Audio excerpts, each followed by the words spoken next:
Hola a todos, muy buenas noches y bienvenidos a este nuevo chat en directo correspondiente al mes de junio de este año, de 2023.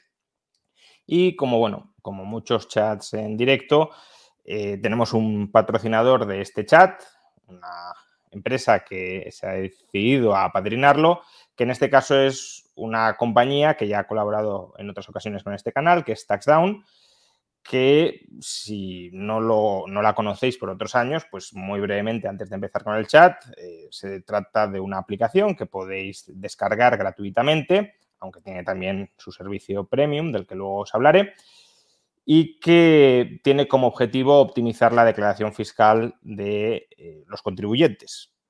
Ya sabéis que tenéis hasta finales de mes para, desgraciadamente, presentar la declaración de impuestos del IRPF y muchas personas, pues por tiempo, por desidia o quizá por ignorancia, aceptan el borrador inicialmente que les manda Hacienda y ya sabemos que Hacienda, pues a la hora de partir y repartir, se intenta llevar la mejor parte. Dicho de otra manera, no todos los beneficios fiscales que puede llegar a aplicarse un contribuyente ya están aplicados en ese borrador, de manera que si se acepta automáticamente sin una revisión sucesiva o adicional, lo que sucede es que se pagan más impuestos de los que incluso el Estado, siendo fieles a la textualidad de la ley, nos está exigiendo. Entonces, una alternativa es contratar a un asesor fiscal y otra, pues es la que ofrece TaxDown, que es una aplicación que, ya digo, descarga gratuita y a través de 12 preguntas muy sencillas, garantizando absoluta privacidad y con una revisión por un asesor fiscal propio, os trata de optimizar. Ellos dicen que garantiza la optimización a partir de la información que les proporcionáis de lo que os toca pagar por IRPF, aplicando todas las deducciones y bonificaciones correspondientes. Por tanto, bueno, si todavía no la habéis presentado y queréis mirar si os podéis ahorrar algo, aunque solo sea por hacerle un favor al país y no darle tantos recursos al Estado manirroto, pues bueno, echadle un ojo a la aplicación. Además, si queréis acceder al servicio premium, los que pues, estéis accediendo a través de este chat, encontraréis además la dirección a la aplicación en la descripción del vídeo, tenéis un código promocional que es ChatJunio y se os aplicará un descuento. Muy bien, pues dicho esto, tenéis, ya digo, el enlace a la aplicación en la caja de comentarios y quienes veáis el chat posteriormente, no en directo, lo encontraréis en el comentario destacado. Pues podemos empezar brevemente con el chat. Como os suelo decir, pues iré contestando las preguntas que me parezcan más interesantes, salvo, bueno, pues si llegan superchats, por deferencia, obviamente, contestaré o priorizaré pues los superchats que vayan llegando. Marcos López pregunta algo que, bueno, no interesará a muchos, pero a mí sí me interesa porque además estoy trabajando en ello. Pregunta si se sabe algo del stock de una crítica a la teoría monetaria de Mises. El tema es que el libro previo que publiqué a Anti-Marx, que es una crítica a la teoría monetaria de Mises, pues parece ser que la primera edición, o sea, es un libro muy de nicho, la primera edición ya se ha agotado y hay que hacer una segunda edición. Además, ahora mismo pues está un poquito más de actualidad el libro porque mi colega, compañero y amigo, a pesar de todo, Philip Bagus, ha escrito un libro que se llama Antirrayo, que es una crítica a la teoría monetaria que expongo en este libro por el que Marcos está preguntando. Con lo cual, claro, si no quiere leer Antirrayo, tiene sentido leer previamente el libro al que se está criticando en Antirrayo. Bueno, al respecto, he de decir que estoy trabajando en una segunda edición, corrigiendo algunas, no diré errores, pero bueno, algunos erratas que sin duda había en la primera edición y que ya he ido detectando, siempre pasa también en Antimarx. Pero también reformularé algunas partes para que sean más comprensibles. No pretendo dar respuesta en esta segunda edición a las críticas que se hacen en Antirrayo, porque para eso ya estoy escribiendo la respuesta en mi blog personal, que es juanrayo.substack.com. Pero bueno, esa es la situación. Cuando lo termine de reescribir, pues saldrá la segunda edición. Más preguntas. Frank Ricardo, ¿existe algún programa de becas para estudiar en la Universidad de las Hespérides? Bueno, os tengo que decir, bueno, primero de todo, la Universidad de las Hespérides, para quienes no lo sepáis y por ubicaros, es una universidad que ya ha arrancado, aunque empiezan las clases oficialmente en octubre, pero ya está en marcha, ya hace sesiones de presentación, ya está el equipo de la universidad trabajando, que hemos creado pues, un grupo bastante amplio de promotores financieros e intelectuales, si lo queréis. Como ya comuniqué en este canal, yo voy a ser el decano de la escuela de grado y vamos a ofrecer pues, una variedad de titulaciones bastante amplia y que va a ir creciendo con el tiempo si la universidad va bien. Es una universidad, por cierto, oficial, justamente lo hemos retrasado en el tiempo para poder operar legalmente dentro del muy restrictivo y muy liberticida marco educativo y regulatorio español. Entonces, es una universidad que proporciona títulos oficiales y que arranca en octubre. Entonces, entiendo que habrá gente, no sé si mucha, poca, pero habrá gente que esté interesada quizá en cursar sus estudios en esta universidad. Precisamente por esto y porque también soy parte implicada, durante las próximas semanas dedicaremos un par de sesiones en directo, ya lo anunciaré, a hablar sobre la universidad. Una sesión será exclusivamente para hablar de la universidad. Aquellos que tengáis alguna duda, alguna inquietud, alguna curiosidad, algún interés, pues podéis venir y formular las preguntas que consideréis pertinentes, por ejemplo esta. Y otra será para hablar sobre la educación en una sociedad libre, pero bueno, también marcaremos de alguna manera el proyecto de la universidad aquí. Guillermo Hispánico pregunta, ¿es el Antitibio de Philip August un buen libro en términos generales, aunque no estemos de acuerdo? Es una pregunta un poco impertinente la que realizas tú, en el sentido de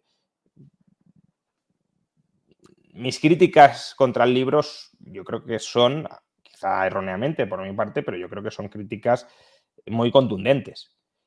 Entonces, si realizas críticas muy contundentes, difícilmente puedes considerar que la calidad del libro es alta. Pero, bueno, eso también podría decirlo el profesor Bagús de mi libro Contra Mises.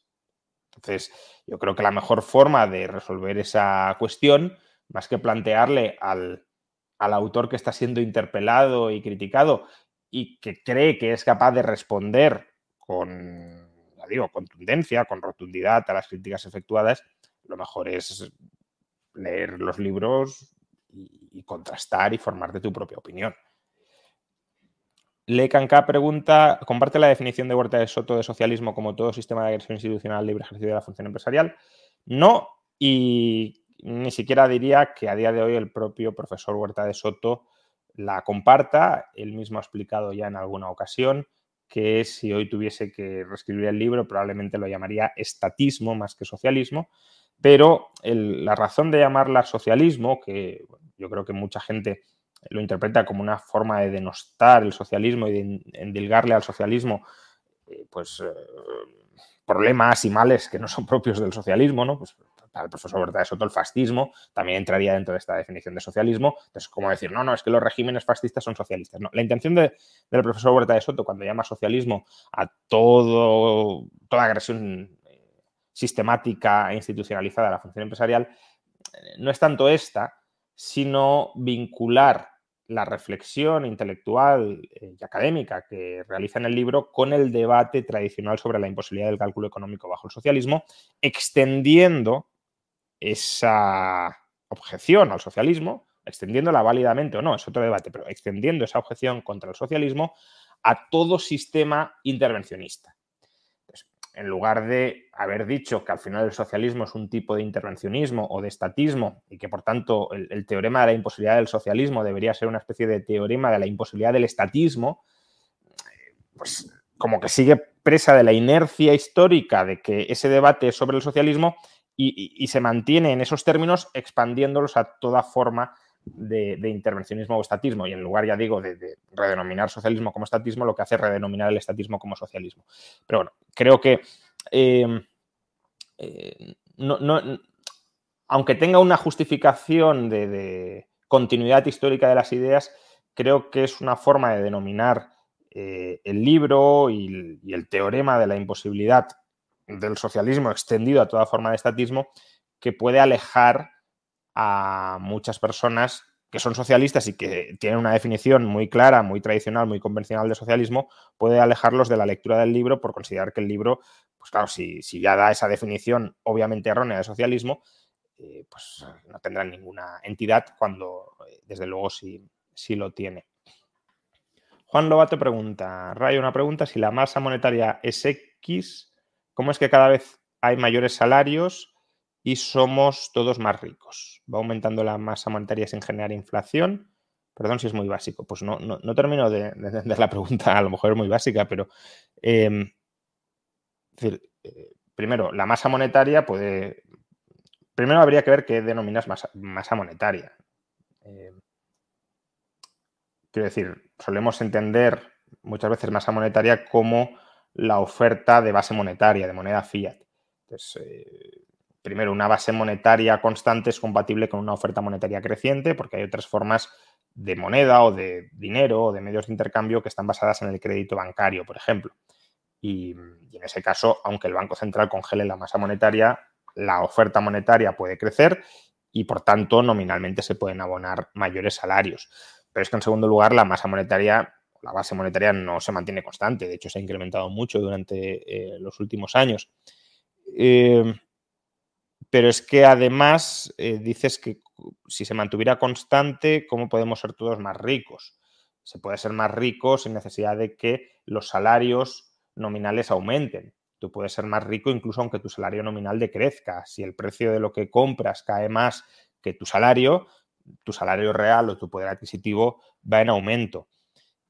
Pero luego, después de decir que si la masa monetaria es X, como si se mantuviera constante, dices que si la masa monetaria va aumentando sin generar inflación.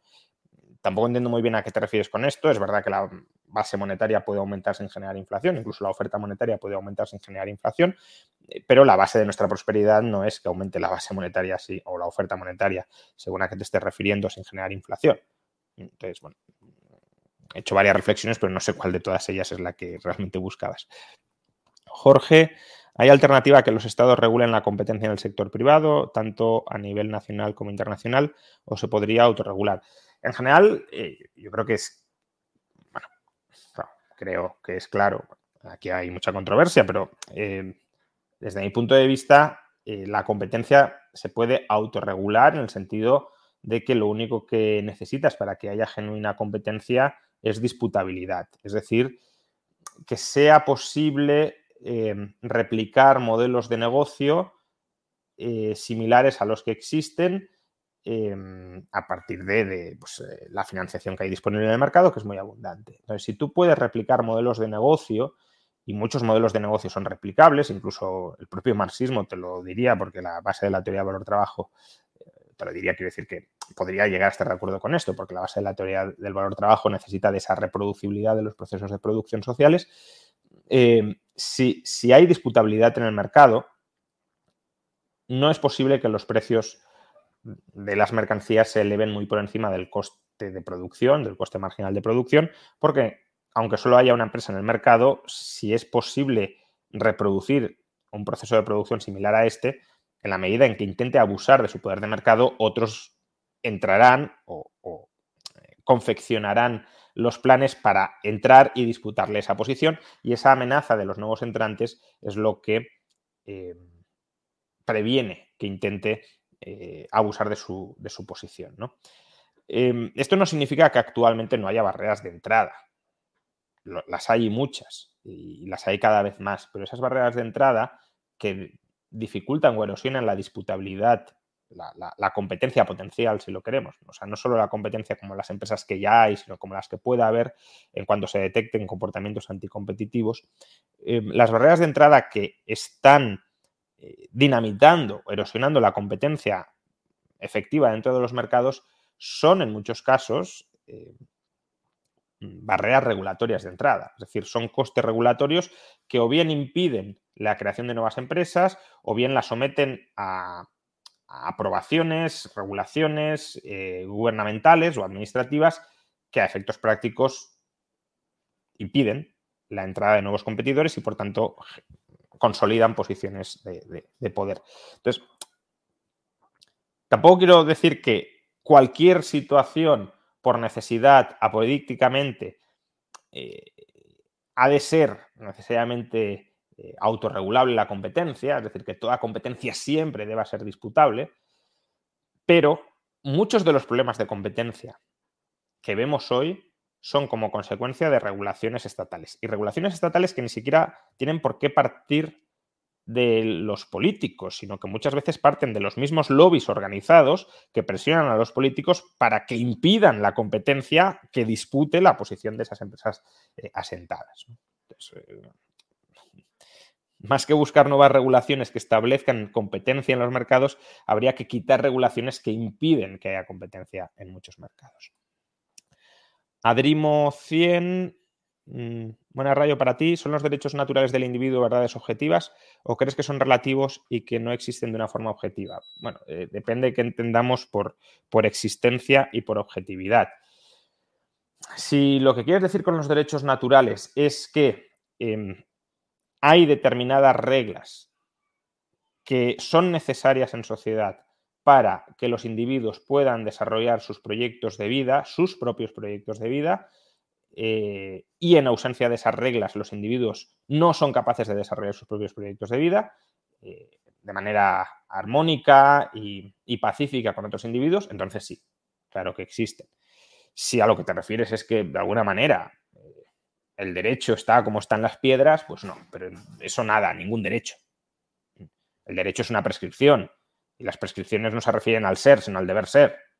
Ahora, para alcanzar determinados objetivos, las cosas sí deben ser de una determinada manera y no de otra. Es decir, no cualquier camino nos conduce al destino.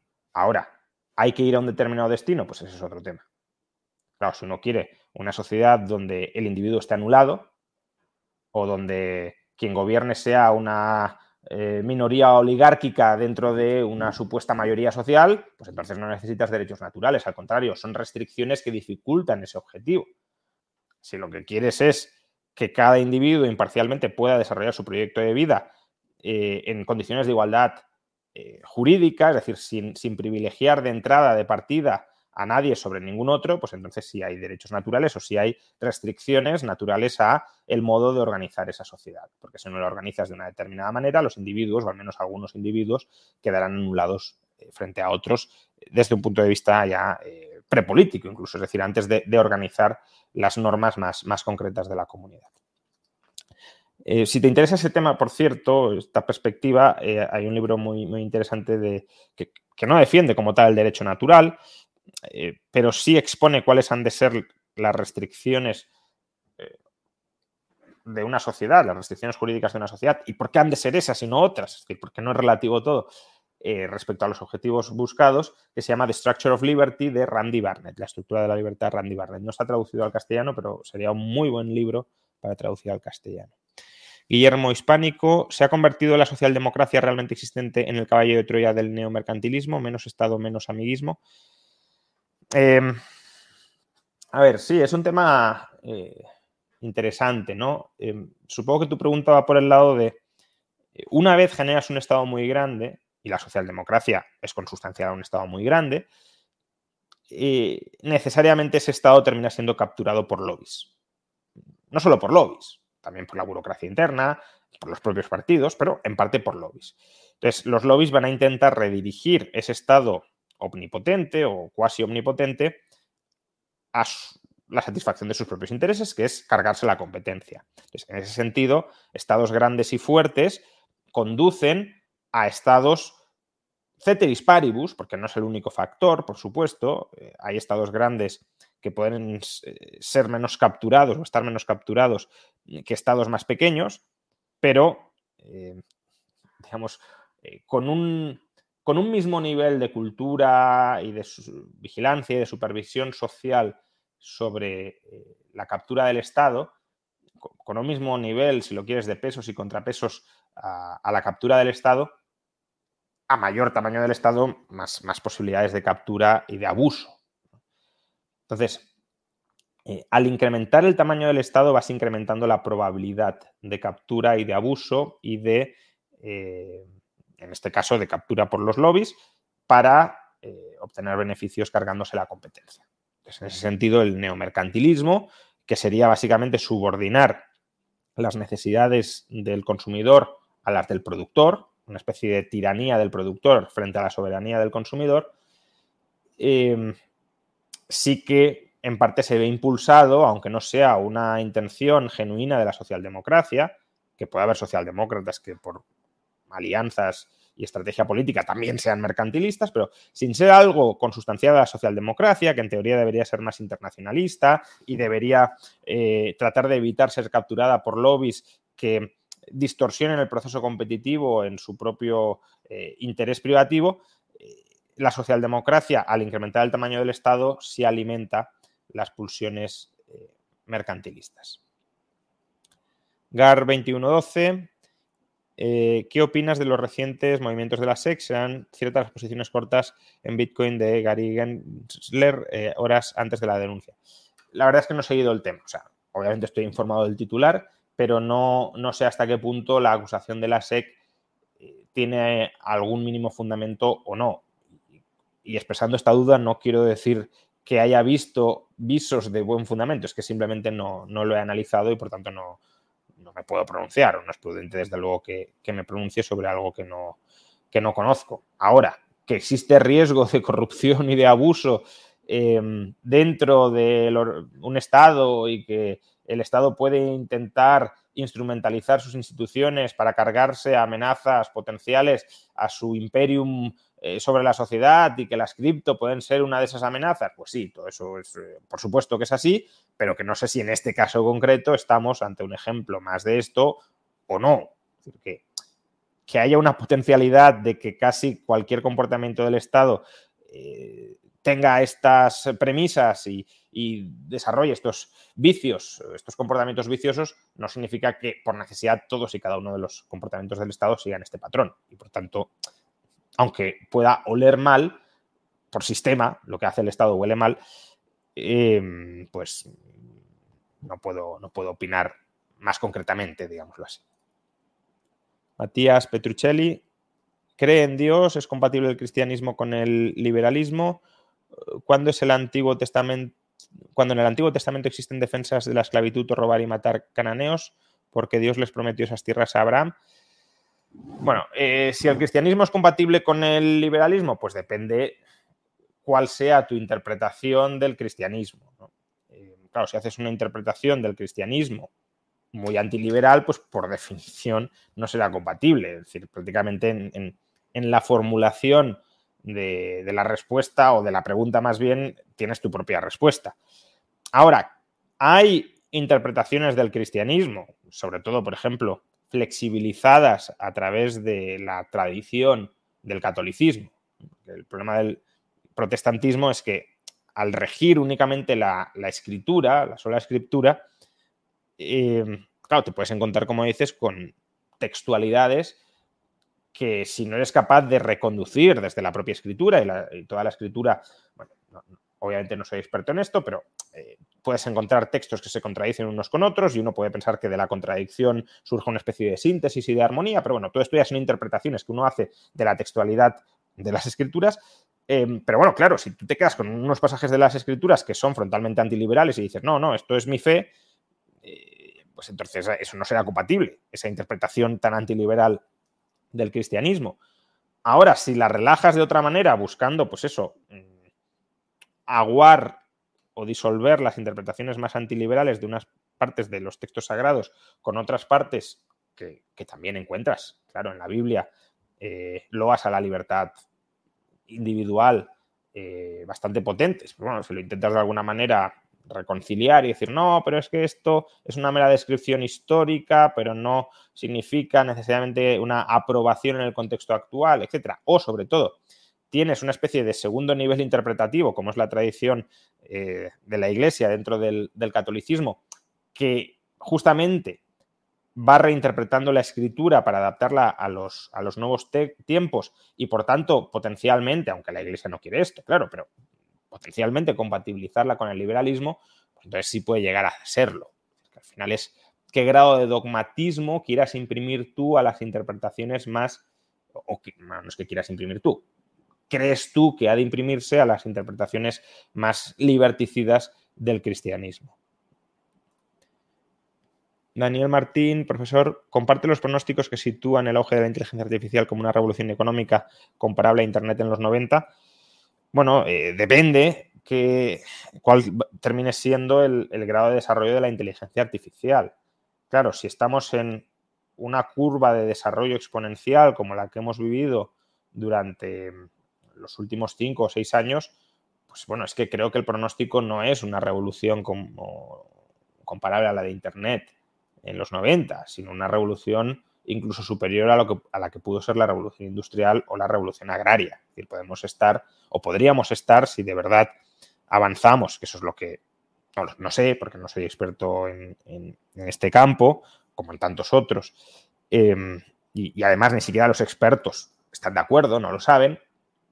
Algunos piensan que sí, otros que no, pero incluso los que tienen una opinión más o menos formada no están absolutamente convencidos de que vaya a ser así.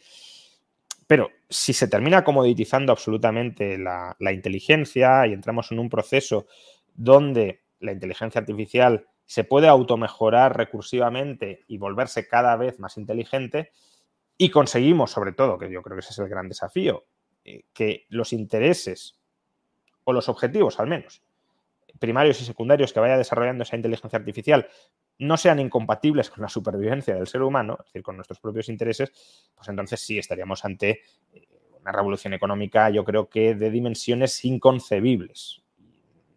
Nada de compararlo con Internet, ni siquiera con nada de lo que hayamos conocido hasta la fecha, porque básicamente lo que estaríamos diciendo es que ya no existen límites cognitivos al desarrollo tecnológico. Algunos dicen que la inteligencia artificial es la última invención que hará el ser humano, ya sea porque no se extinguirá la inteligencia artificial o, en el escenario optimista, porque a partir de ese momento todas las nuevas invenciones las hará la propia inteligencia artificial y no nosotros. Y claro, si el progreso económico de la humanidad se ha movido fundamentalmente por la tecnología y somos capaces de adquirir un control intelectual pleno sobre el desarrollo tecnológico porque ya no tenemos limitaciones cognitivas, porque esas limitaciones son capaces, la propia inteligencia artificial, de superarlas y de automejorarse, pues bueno, es que los horizontes que se abren son, ya digo, para nuestros niveles de inteligencia absolutamente inconcebibles.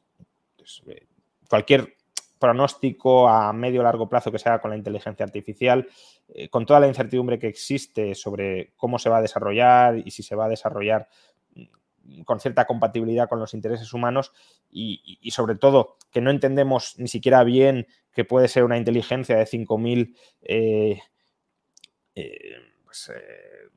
cocientes IQ, etcétera, pues o 10.000 o 20.000, pues sabemos que es una persona con una inteligencia de 150 IQ, de 120, pero de 80, pero no de 5.000, 10.000, 20.000, 100.000, 200.000.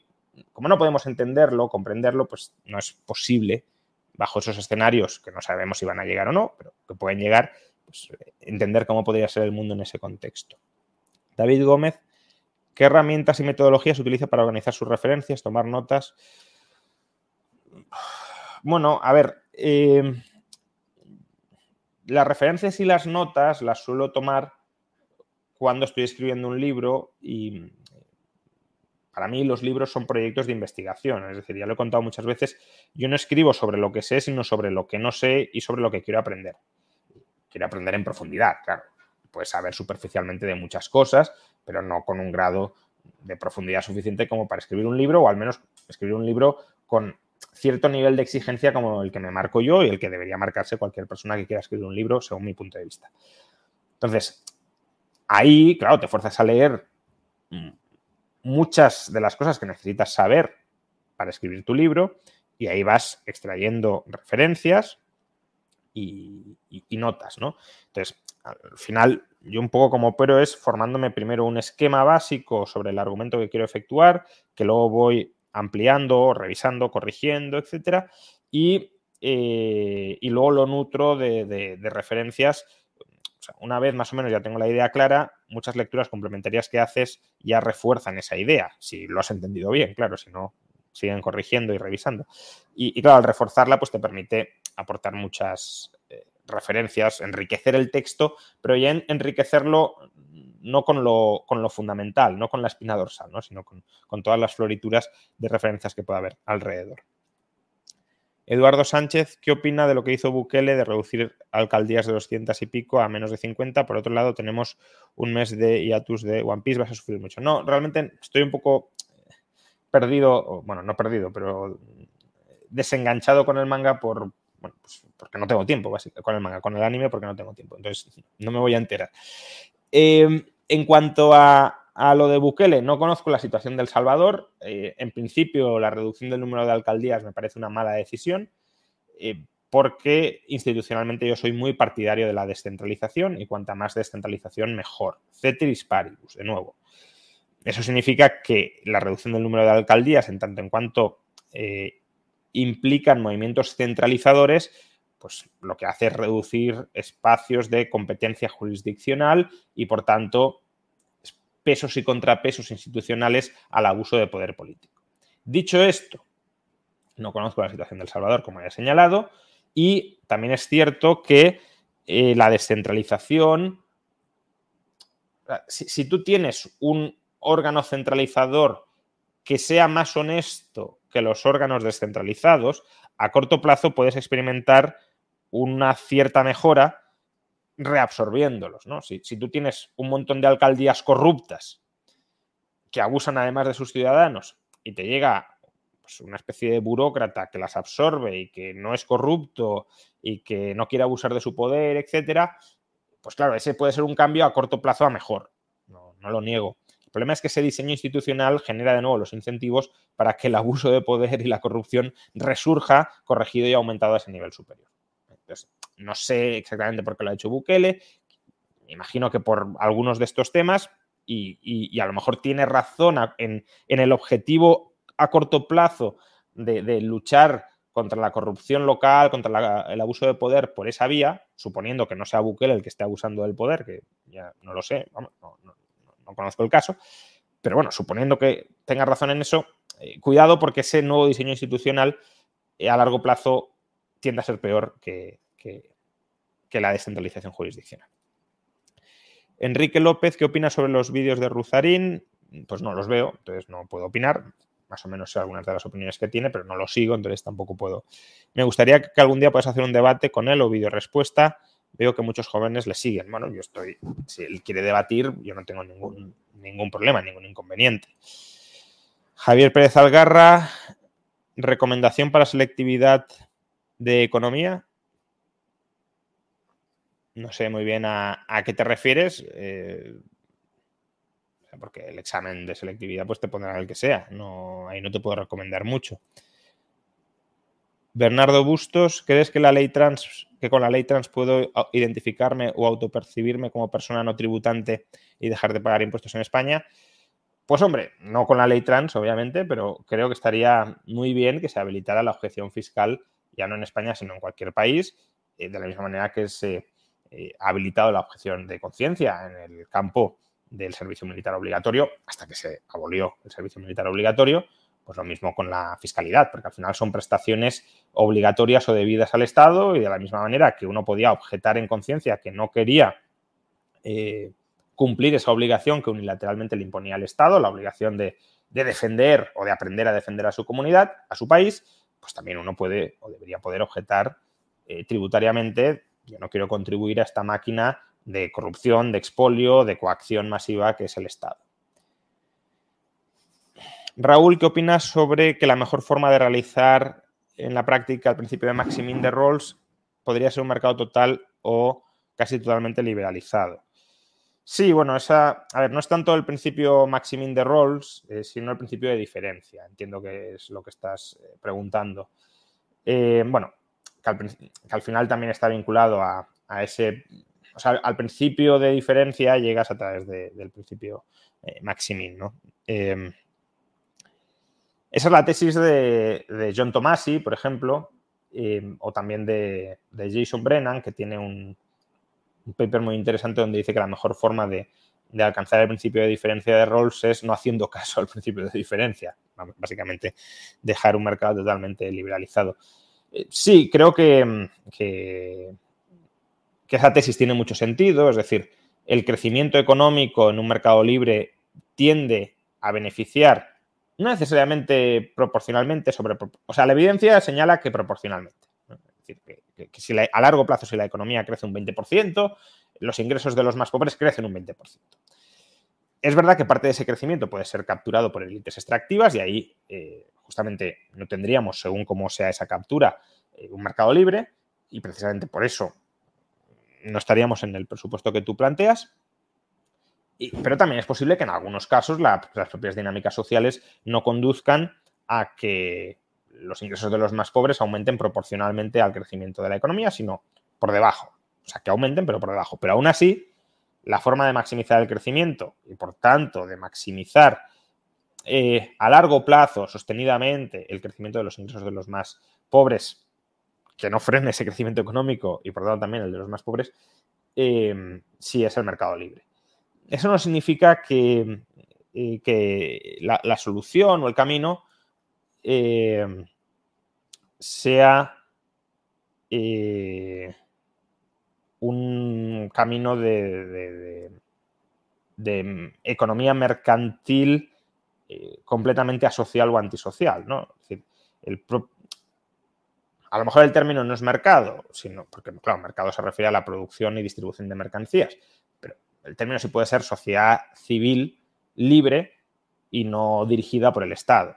Entonces, una sociedad civil libre, donde se incluye un mercado libre, claro, que se autoorganice para proporcionar una red de seguridad de última instancia para las personas que estructural o transitoriamente estén en situación de necesidad, es un complemento necesario a un mercado libre, a una economía desregulada y en la que no exista estado de bienestar. Es decir, es muy ingenuo pensar que meramente una máquina súper eficiente de producción expansiva de mercancías, como es el mercado, va a ser capaz de suministrar servicios de carácter no mercantil a todas las personas que también los van a necesitar y los van a necesitar. No toda persona va a obtener plena satisfacción de sus necesidades a través del mercado.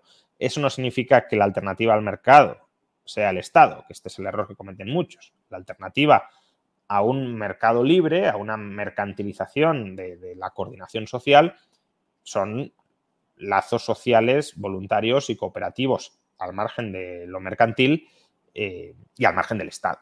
Eso es también plenamente compatible con el liberalismo y de hecho, en el siglo XIX teníamos un mercado muy libre y una sociedad civil muy autoorganizada para proporcionar esa red de seguridad y de socialización a las personas necesitadas.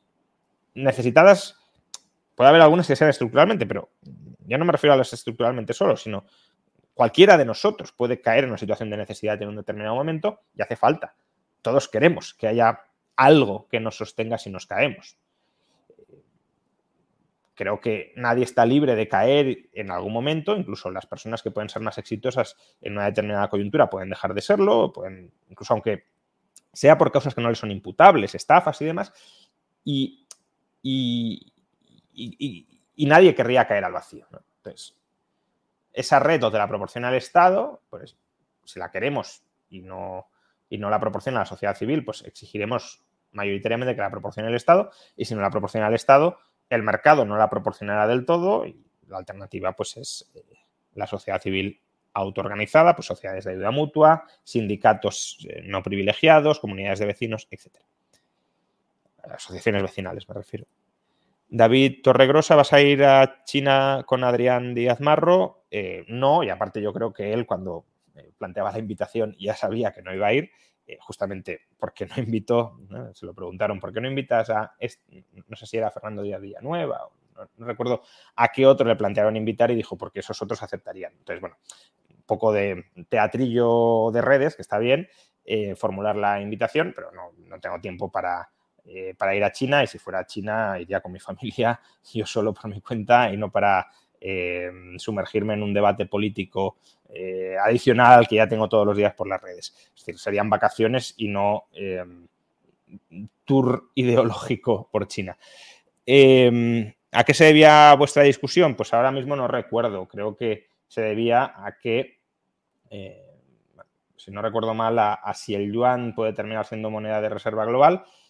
Yo dije que ahora mismo no, mientras China no esté dispuesta a levantar controles de capitales sobre el yuan, y que por la visión que tiene el Partido Comunista Chino de la evolución histórica que ha de seguir China, que es una visión marxista, es muy complicado que se terminen levantando esas restricciones.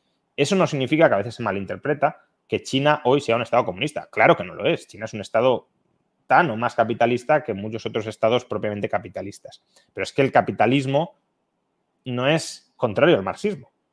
El marxismo pretende explicar como un estadio, como una etapa histórica contingente y que está llamada a ser superada el propio capitalismo. Pero como parte de la lectura e interpretación de la historia de Marx, el capitalismo es parte del proceso de desarrollo de la humanidad. Entonces, el marxismo a la China lo que pretende es utilizar el capitalismo en una versión a lo mejor incluso más salvaje, entre comillas, menos regulada que la que hay en todo Occidente. Ahí es verdad que no conozco suficientemente la realidad china, creo que esa es la tesis de Adrián, que es mucho más liberal en última instancia que la de Occidente, puede ser, no me meto en ese debate, hay otros comunistas que quieren ver a China un estado mucho más intervencionista, mucho más planificado, mucho más cercano a sus tesis de planificación central. Bueno, no entro en ese debate porque no tengo suficiente conocimiento e información sobre ello. Pero que el marxismo chino o a la China pretende instrumentalizar al capitalismo para hiperdesarrollar la economía y la sociedad china como tránsito hacia una economía futura socialista, eso es así, o al menos dicen que es así. Claro, si me dicen, no, es que luego esto es solo una forma de justificar de cara a la galería la tradición marxista de las clases dirigentes y del Partido Comunista Chino, pero en realidad internamente nadie cree en esto, bueno, eso ya no lo sé, podría ser. Pero la doctrina del Partido Comunista Chino es esa.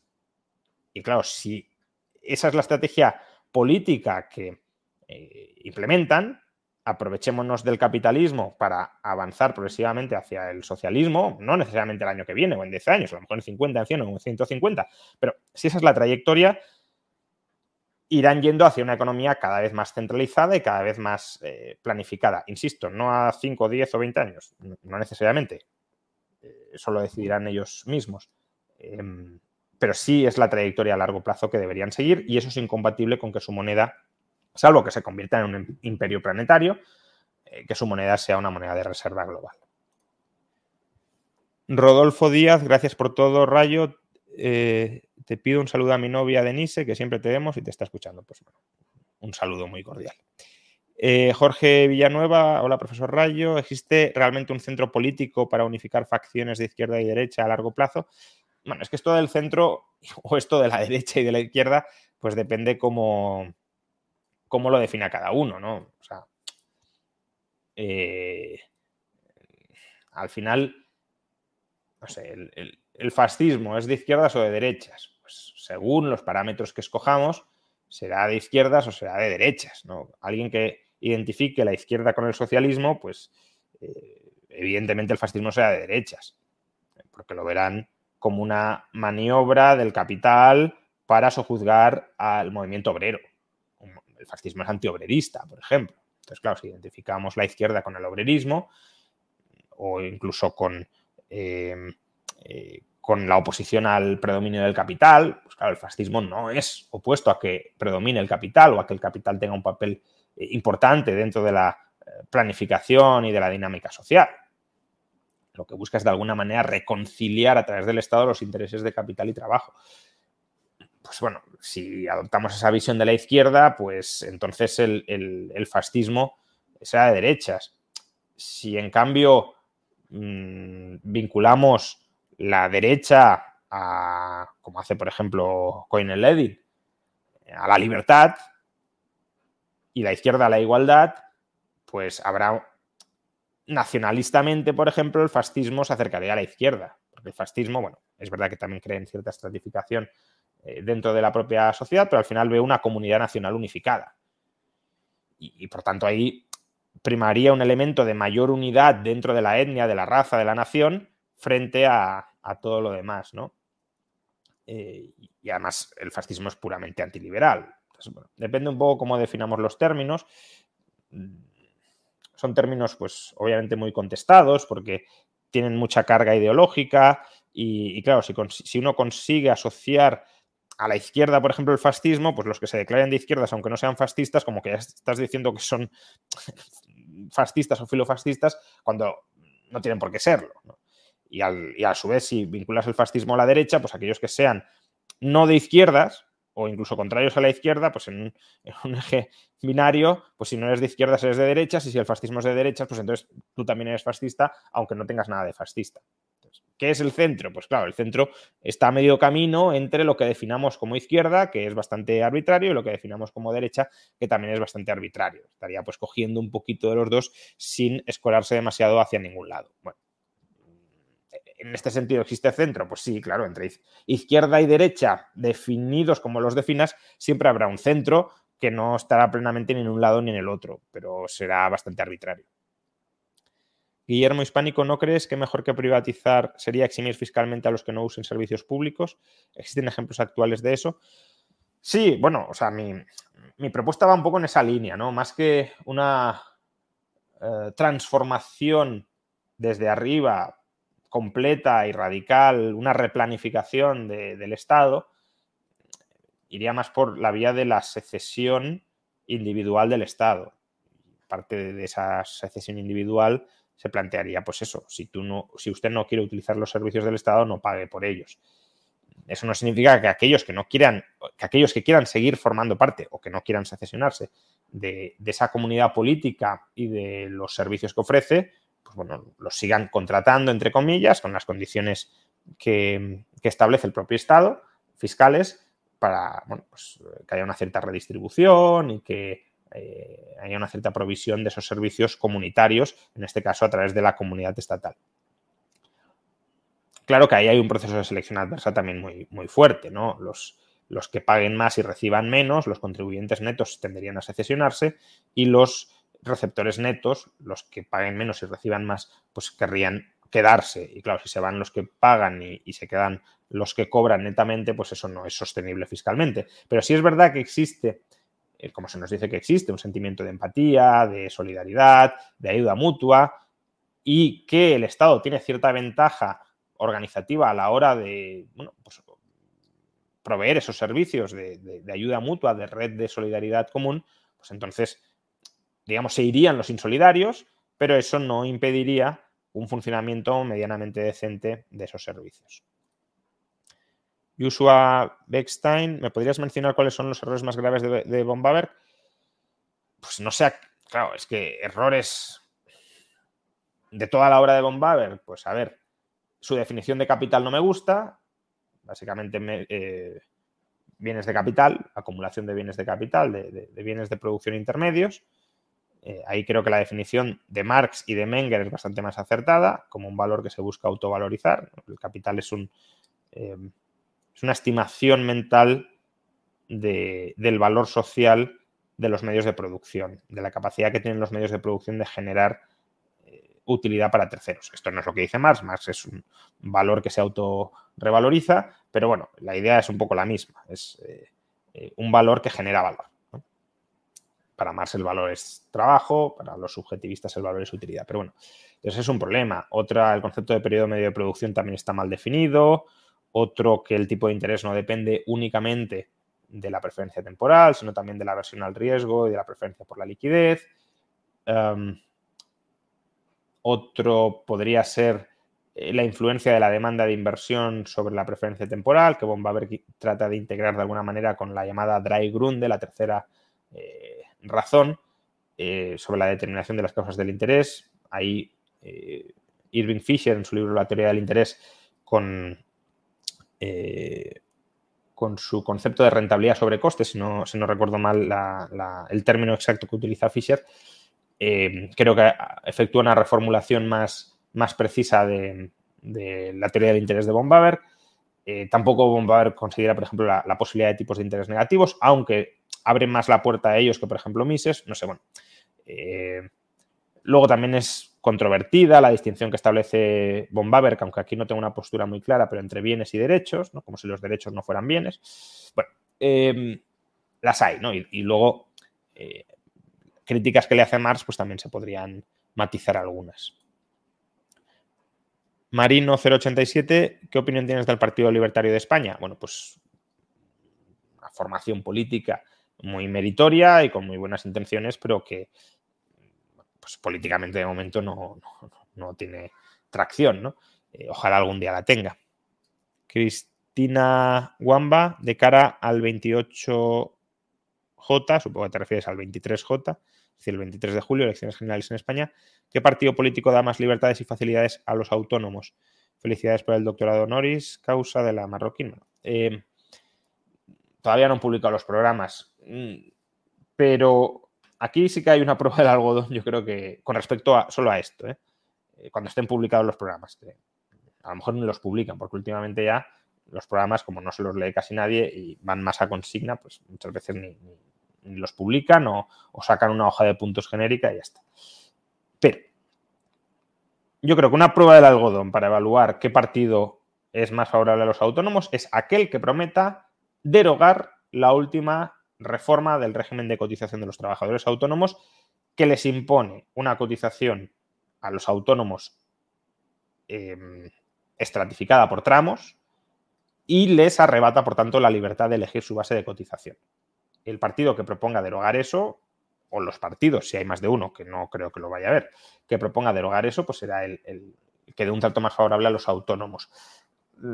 ¿Por qué digo que no va a haber más de uno? Porque no sé cuál es la postura de Vox al respecto. Y como Vox además tiene cada vez más posturas bailantes y fluctuantes, pues es difícil saberlo. Pero el PP no lo quiere derogar.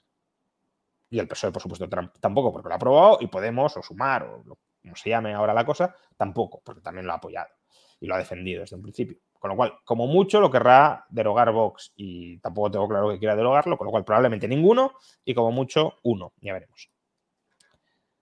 Dagoberto Domínguez no cree que si la IA llega al punto de automejora exponencial con que la utilice una sola persona en mala fe podría dañar a miles con gran facilidad. Hombre, a ver, no es tan sencillo. O sea, ese es un riesgo. O sea, no digo que no pueda suceder, pero aquí hay un par de supuestos que, primero, si tenemos una inteligencia artificial tan extraordinaria, ¿tú crees que una persona la va a poder manejar a su antojo y a su criterio? Bueno, o sea, existe el riesgo, claro, de que la inteligencia artificial ella misma se insubordine o incluso sin tener una conciencia de insubordinarse, que tenga unos objetivos que choquen con los de los seres humanos, priorice los suyos y simplemente en la consecución de sus objetivos desplace al ser humano y dañe al ser humano. Pero sí, que a corto plazo a lo mejor puedas generar una IA maligna, que es uno de los miedos que se tiene. Pero si llegamos a ese punto de automejora tan exponencial, yo creo que lo que le marquemos nosotros o cómo queramos manejarla nosotros no será tan relevante. Y luego, la existencia de una inteligencia artificial hegemónica es un posible escenario, pero la inteligencia, esto es algo que Paco Capella repite mucho y tiene parte de razón, aunque tampoco sé hasta qué punto es tan rígidamente así, pero la inteligencia es una cuestión de inteligencia, si lo queréis, colectiva, ¿no? de coordinar inteligencias muy diversas. Entonces, una inteligencia artificial siempre va a ser más potente cognitivamente cooperando no con seres humanos, que ahí yo no veo que podamos llegar a aportar mucho si llegamos a ritmos de mejora tan acelerados, pero siempre será más inteligente cooperando o coordinándose con otras inteligencias artificiales. Dicho de otra manera, tampoco es del interés, o tampoco tiene por qué ser del interés, podría llegar a serlo, pero no tiene por qué serlo, de una inteligencia artificial exterminar cualquier otra posibilidad de inteligencia artificial. Por un lado, otras inteligencias artificiales son una amenaza para su propia supervivencia y sus propios objetivos, por lo tanto puede tener intereses en que no exista ninguna otra, pero a su vez ella misma puede ser consciente de que la existencia de otras inteligencias artificiales de alguna manera le permite potenciar los objetivos que puede llegar a alcanzar, como en el caso de los seres humanos, ¿no? Un ser humano es una amenaza para mí, pero también es una oportunidad de cooperar. Entonces, si existen otras inteligencias artificiales, ya sea porque haya una hegemónica que las tolere o porque no llegue a haber en ningún momento ninguna hegemónica, eso puede constituir pesos y contrapesos. De la misma manera que haya inteligencias artificiales que nos atacan, puede haber inteligencias artificiales que nos defiendan. Siempre y cuando consigamos que al menos alguna nos quiera defender, que ese es el gran reto, que podamos de alguna manera alinear sus intereses con los nuestros. Bernardo Bustos, ¿cuál es la vía o cómo se puede agendar una cita o un Zoom para conocerlo y tener una charla con usted? ¿Existe alguna manera? Bueno, pues, charlas privadas, la verdad, no doy. Yo creo que la mejor manera es o a través de estos chats, que, hombre, muy privado no es, pero puedes preguntar libremente, o la universidad. Porque ahí no es privada, pero bueno, si tenemos un grupo reducido de alumnos, casi es privada. Pablo Rospingliosi, ¿por qué los ANCAPs te dicen tibio por defender la reserva fraccionaria? Bueno, yo creo que no es por eso. Es verdad que luego se ha ido mezclando todo, porque como Huerta de Soto es el que me llamó tibio, y Huerta de Soto critica muy ferozmente la reserva fraccionaria, pues de alguna manera como que se asocia la tibieza con la reserva fraccionaria. Yo creo que no es por eso, no recuerdo que fuera por eso, porque si fuera por eso, desde mi punto de vista, los tibios son los que defienden la coacción contra la banca, ya no de reserva fraccionaria, la banca, es que la banca no es de otra manera, el coeficiente de caja 100% no son bancos, son almacenes de dinero. Si no recuerdo mal, Huerta de Soto me llamó tibio porque en una revolución liberal planteo un estado mínimo del 5% del PIB, no por la reserva fraccionaria.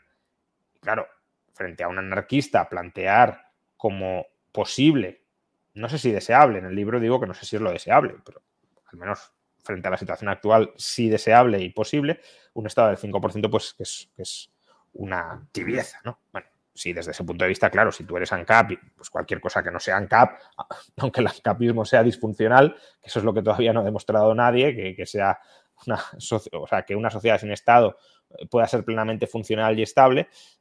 No los deseos, todos los deseamos, pero que lo haya demostrado desde un punto de vista histórico y teórico, creo que nadie, no conozco a nadie.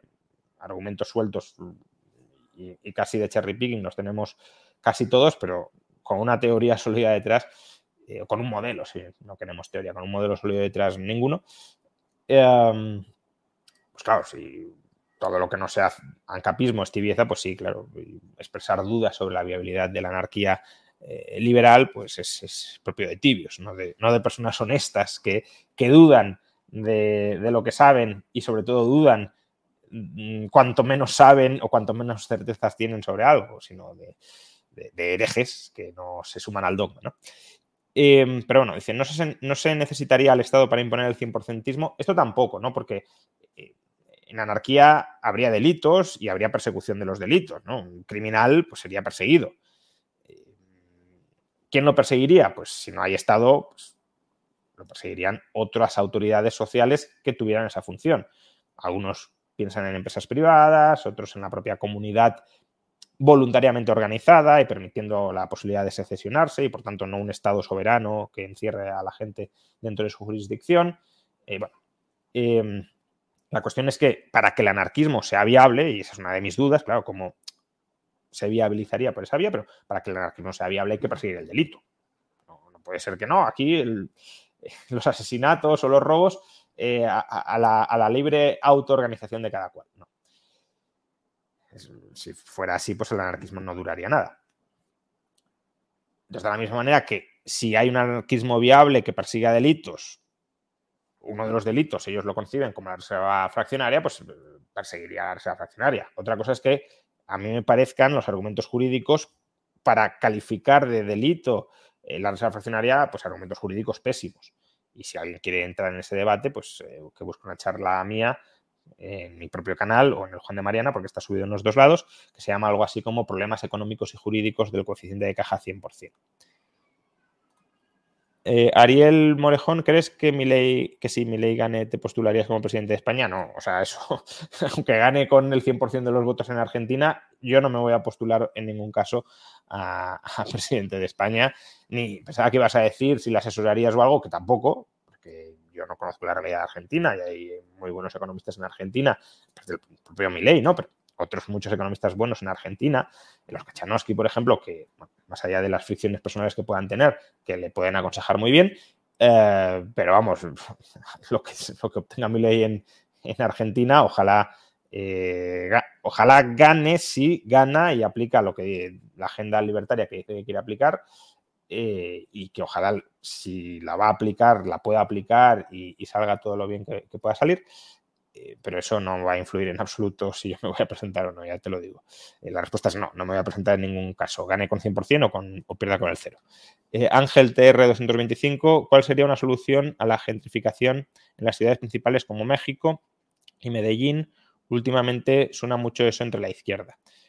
De nuevo, no conozco el proceso de gentrificación de México o de Medellín, por tanto, hablar sobre esa dinámica en un contexto que desconoces, pues es osado.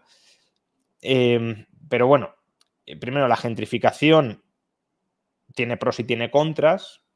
Los que la critican solo suelen ver los contras, pero lo que tienes al final es una restauración y una revalorización de los barrios que se gentrifican. Pero es verdad que tiene contras, y es que los que quieren un barrio más tradicional se pueden ver hasta cierto punto desplazados. Se ven desplazados, eso sí, si son propietarios con propiedades que se han revalorizado y que por tanto les permiten vender y acudir a otro barrio más adaptado a sus necesidades tradicionales. Bueno, eso no significa, y yo aquí sí veo cierto, quizá ingenuidad en algunos liberales, que no haya problemas de acción colectiva en los barrios. Sí los hay. Y los puede haber con alquileres turísticos y con muchas cosas. Entonces, el problema de las ciudades es que son mastodontes gestionados por una burocracia centralizada. Las ciudades deberían ser, o en ausencia de Estado, tenderían a ser bloques de copropiedades, de urbanizaciones privadas de menor tamaño que están unas adyacentes con otras. Es decir, no tendríamos una comunidad de vecinos de 3 millones de personas, ni siquiera de 200.000 personas, al menos en términos generales. Podría haber excepciones, claro, pero no es lo razonable, porque cuanto más incrementas la escala de la convivencia, mayores son las fricciones en la acción colectiva que surgen entre sí y más incentivos a querer descentralizar para juntarte con aquellos que tienen una visión de cómo se ha de gestionar la comunidad más similar a la tuya. Entonces, claro, si las ciudades fueran confluencias de copropiedades privadas, que es un modelo que planteo en una revolución liberal para España, sería la propia copropiedad de vecinos, la propia urbanización privada, la que tendría normas internas que autorregularían los usos del suelo dentro de la propia comunidad, que autorregularían los regímenes de alquiler, etcétera. Pero claro, no tenemos eso. O sea, eso pues es lo que sucede en un edificio, en una comunidad de vecinos, pues el propio edificio también puede decir, no, el bajo del edificio solo para locales comerciales, no para vivienda. Por ejemplo, eso lo puede decidir la propiedad privada, la copropiedad privada, la propiedad privada comunal. Y tiene sentido que hayan normas que coordinen a los distintos propietarios con respecto a sus intereses o conflictos por la propia convivencia en ese mismo espacio físico. El problema, insisto, es que esta lógica, que sí tiene lógica en dimensiones más reducidas de convivencia, se expande a ciudades muy heterogéneas de millones de habitantes. Y es donde no, en toda la ciudad el alcalde va a decir lo que se puede hacer o dejar de hacer. Es que eso es absurdo, porque en algunos barrios a lo mejor los propietarios estarían encantados de que su barrio se gentrificara y otros en cambio no. Y es la imposibilidad de dejarles la autoorganización de su copropiedad a los que quieran que sí y a los que quieran que no, para evitarlo en unos casos y para permitirlo en otros, es imponer un mismo criterio a todos, lo que genera pues esa fricción y esa problemática social. Que aún así existiría problemática social. La problemática social en estos casos no la vas a evitar nunca. En una comunidad de vecinos también hay gente que está descontenta, pero minimizarías la problemática descentralizando. Pedro Peláez, entre DeSantis y Trump, ¿cuál prefieres tomando en cuenta tus preferencias políticas? No conozco suficientemente la trayectoria y el pensamiento de DeSantis. Sé que ha tenido actuaciones que han estado muy bien, especialmente en retrospectiva, pero también tiene pues, no sé, su cruzada contra Disney, por ejemplo, me genera mucha desafección.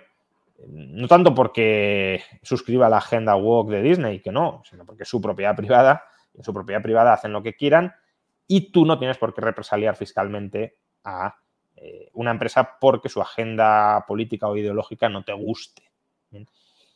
Entonces, tiene cosas que han estado muy bien, cosas que no me gustan, pero, claro, si me lo comparas con Trump, que sí he convivido con él, quiero decir que sí he observado su presidencia y que creo que ha tenido muy pocas cosas buenas, algunas muy buenas, como el nombramiento de los 3 magistrados del Tribunal Supremo, que de alguna manera han refortalecido el Estado de Derecho o los contrapesos dentro de Estados Unidos, pero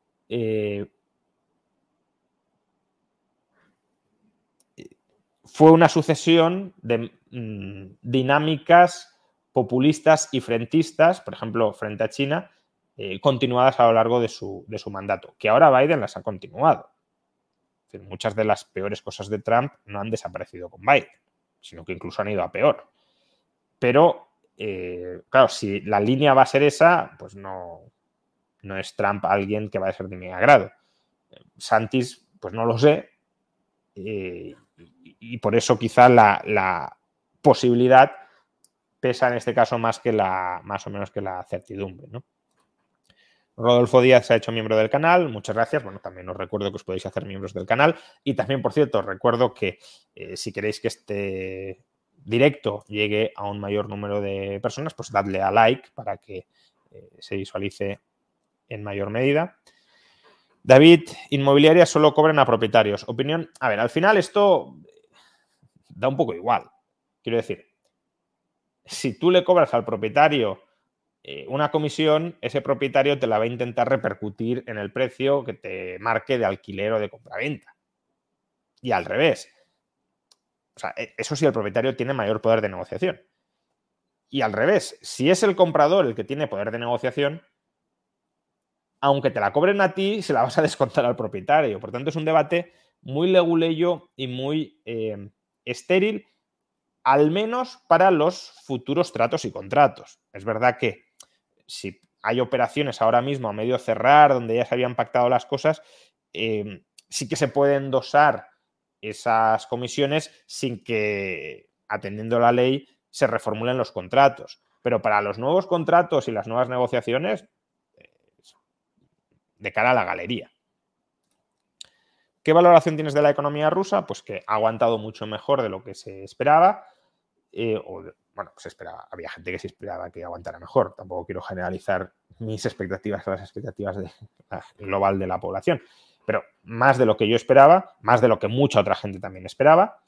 Pero aún así es cierto que, y esto lo dije desde el comienzo, a lo mejor me equivoco, pero quiero decir, si tiene cierta coherencia narrativa, el mayor perjuicio que las sanciones pueden terminar haciendo a Rusia es a largo plazo. Más allá de que a corto plazo podía haber sanciones muy duras que se temía que también le fueran a hacer mucho daño y no le han hecho tanto, pero el problema que tiene a largo plazo Rusia es que es importadora de tecnología y de bienes de equipo.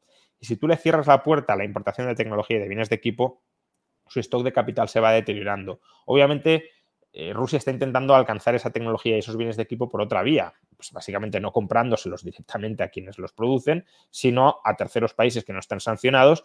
Entonces, pues, yo le vendo los microchips a Kazajistán y Kazajistán se los vende a Rusia. Bueno, si esa forma de burlar las sanciones se mantiene en pie, pues entonces, claro, las sanciones, pues un poco como la opinión anterior de las comisiones de las inmobiliarias a los propietarios. Formalmente habrán sanciones, pero materialmente no las habrá porque se estarán saltando. Pero si de alguna manera se entorpece el proceso o se dificulta, aunque no se anule totalmente, sino que se dificulta el proceso de acceso a tecnología, no solo conocimiento, sino materializada en bienes de equipo de Rusia, pues eso, claro, a largo plazo sí le haría daño, veremos. Regius pregunta, ¿son compatibles el separatismo y el liberalismo? Bueno, yo diría que son consustanciales. Otra cosa es que entendamos por separatismo. Si por separatismo quieres decir nacionalismo separatista, no. El nacionalismo, sea separatista o imperialista, anexionista, es incompatible con el liberalismo. No porque sea separatista, sino por nacionalista. Es decir, el nacionalismo es una visión de la sociedad, de la política, de la convivencia, donde prima lo colectivo y además un colectivo étnico-nacional sobre el individuo. Y eso es antiliberal. ¿Será mejor o peor? Es otro debate, pero es antiliberal, no es liberal. ¿Por qué el separatismo sí es consustancial al liberalismo? Hay tres formas de organizar las fricciones y la convivencia en un grupo. Esta es la tesis de Hirschman. La voz. Si tú y yo no tenemos, o sea, si tú y yo tenemos que convivir y tenemos distintas visiones sobre cómo convivir, dialoguemos y pongámonos de acuerdo. Sería un poco, la voz conduce a la democracia, ¿no? Dialogamos, deliberamos, votamos y al final pues tomamos una decisión entre todos que todos aceptamos. Vale. Otra forma de organizar la coexistencia, la convivencia, con los conflictos que allí emergen, es la lealtad. Pues hay una especie de líder o de tradición o de grupo que representa las esencias del colectivo y los demás le mostramos lealtad. Lo que decidáis vosotros es lo correcto. Me podrá gustar más o menos, pero vosotros sois los que sabéis, vosotros sois los que representáis nuestros intereses, vosotros sois los que habéis mandado tradicionalmente y bueno, pues, yo quiero esto, tú quieres lo otro, que decida ese de allí. Y nosotros nos plegamos a lo que decida ese. Esto pues degenera en un cierto autoritarismo, el nacionalismo también va muy por esa línea. Pues, uno tiene que ser leal a su nación, a su grupo étnico, a su cultura, a su historia. Y por último tenemos la salida, que es la tercera forma de resolver conflictos. Si tú y yo convivimos y tenemos un conflicto y dialogando no lo solucionamos, no queremos agachar la cabeza ante un tercero, sino que yo quiero promover mis intereses y tú los tuyos y son irreconciliables, ¿qué nos queda? Pues separarnos. No tratar, ¿no? Pues tú quieres A, yo quiero no A, pues tú por tu lado y yo por el mío. Y es esa libertad de asociarse y desasociarse y por tanto de separarse de aquellas relaciones sociales de las que no quieres formar parte, también relaciones políticas, lo que es consustancial al liberalismo. Gerard Marquina Rubio, ¿son hoy en día los micropaíses europeos lo más cercano al liberalismo? ¿Qué países permiten una mayor libertad individual y económica? Sí, yo creo que los micropaíses, claro, lo que pasa es que geopolíticamente, ¿no? Las dialécticas de los estados y los imperios, pues los micropaíses tienen problemas de coordinación y de acción colectiva, porque, claro, si te viene un imperio y tienes a 500 microestados, pues puede ser complicado coordinarlos todos ellos para organizar una defensa. Y por eso la lógica del Estado y de la escalada estatal es una lógica militar en última instancia, no ni ideológica ni nada. El Estado existe para hacer la guerra, incluso cuando no hace la guerra. Es una máquina de hacer la guerra y de defenderte de la guerra que tengan otros estados. Pero imagina que es mucho imaginar, claro, no es la situación en la que está ahora mismo Europa, por ejemplo, pero imagina un territorio en el que no haya amenazas externas e internamente no haya vocaciones imperialistas. Mucho imaginar. Porque además la inexistencia puede generar la tentación, pero en ese caso, claro que los microestados no solo serían funcionales, sino la mejor de las posibilidades para organizar la convivencia. Por lo que he dicho antes, descentralización, competencia jurisdiccional heterogeneidad, pluralidad de modos de vida, etc. En Europa, claro, funcionan algunos microestados porque de alguna manera su defensa está subcontratada a otros estados de mayor tamaño. Pero sí, Liechtenstein, por ejemplo, probablemente sea el micropaís más libre del mundo en todos los sentidos. Incluso permite la secesión de sus ciudades, ¿no? O sea, es un país diminuto que permite constitucionalmente la secesión. Roberto Arisena, ¿crees que algún partido político va a presentar alguna medida económica liberal? ¿Qué le diría a mi amigo Luis, socialista, para no votar al PSOE? Bueno, yo no le tengo que decir a nadie a quién votar. Eso, o sea, incluso un liberal puede querer votar al PSOE por alguna razón. Pero, por ejemplo, si el PP quiere cargarse la ley de eutanasia, que parece que ha dicho que se la quiere cargar, pues si uno valora mucho que la ley de eutanasia siga vigente, pues a lo mejor dice, oye, pues yo prefiero que me suban los impuestos y que no quiten la ley de eutanasia, que no al revés. Pues, oye, esa valoración la tiene que hacer cada cual. Incluso la valoración de no votar, que es lo que hago yo. Yo en todo caso intentaré convencer a tu amigo Luis de que no sea socialista, no de que no vote al PSOE si considera que el PSOE es el partido político que, ponderando en las distintas libertades que están en jaque, minimiza la restricción de esas libertades. Bueno, ¿algún partido va a presentar alguna medida económica liberal? Hombre, pues la abolición o la derogación que ha prometido el PP, por ejemplo, de la ley de la vivienda, pues es una medida liberal. Ahora, que porque algún partido presente alguna medida liberal haya que votar ese partido, pues depende, ¿no? Porque también puede presentar muchas otras medidas económicas o no económicas antiliberales, o también puedes decir no votar. Entonces, ya digo, al final hay que valorar todo eso para tomar una decisión. Anthony Méndez, ¿qué opina el liberalismo sobre legislación dirigida a forzar transparencia, por ejemplo, etiquetas en productos alimenticios? Hombre, no creo que sea la gran restricción de las libertades. Es decir, es una forma de resolver un problema que se llama información asimétrica. El vendedor, en este caso, sabe la calidad de lo que vende, el comprador no tiene por qué saberla, y la información asimétrica, de alguna manera, encarece, dificulta o imposibilita el comercio, porque si yo no me fío de la calidad de la carne que estás vendiendo tú, pues a lo mejor no la compro o te pido comprarla a un precio muy bajo que no te compensa a ti venderla. En ese sentido, regulaciones y supervisiones que busquen transparentar, sin mentir, claro, sin cometer fraude, este tipo de información, pues pueden facilitar las transacciones. Claro, lo que te diría un liberal es lo deseable es que eso emerja del propio mercado, no que no exista, sino que emerja por autorregulación, de nuevo, incluso por sanciones judiciales en caso de que tú vendas una carne que de alguna manera des a entender que está en buen estado sin estarlo, ¿no? Ahí estarías pues vendiendo mercancías averiadas y cometiendo un fraude. Entonces, ya digo, no creo que sea la gran batalla a librar por el liberalismo, cargarse todo esto. Hay veces que los liberales dan batallas que, hombre, desde un punto de vista de principios, pues está bien, ¿no? Es decir, incluso esto habría que cargárselo. Pero que no son los grandes problemas que tiene la sociedad, y esta creo que es una de ellas.